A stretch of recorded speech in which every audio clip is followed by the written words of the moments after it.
Welcome to phase 5 of the pitching series, which is entitled Delayed Shoulder Rotation. And a lot of the hardest throwing pitchers in the world do exactly what Roy Oswalt is doing here, and I think you'll find it very interesting.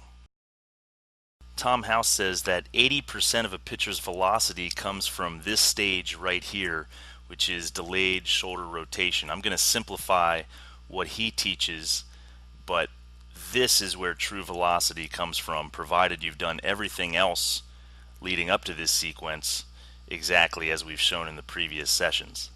Take a look at the hips and how they're turned towards home plate, the belly button's facing towards home plate, and take a look at the shoulders, which the front shoulder is still pointed towards home plate and the arm is back. It has not started pushing forward. This is a key indicator of true velocity, and delaying the shoulder from rotating early enables a pitcher to create almost like a coil effect or more torque, and then can deliver more energy into the baseball. Easier said than done.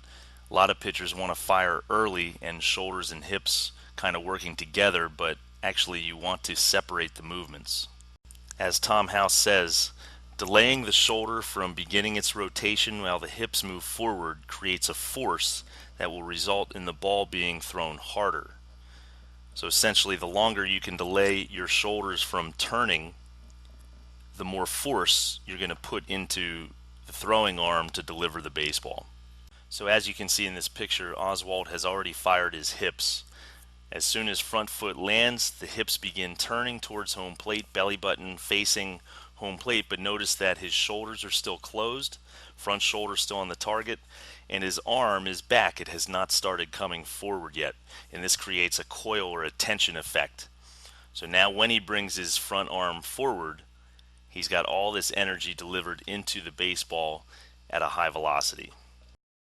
Let's take a look at DeGrom as he goes into leg lift, into his power angle, front foot strike.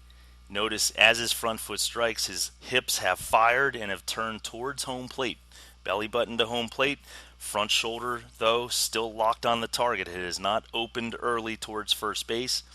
And his arm is still back, so he's tracking towards home plate, cutting the distance he has to throw, and then he uncoils and throws a missile.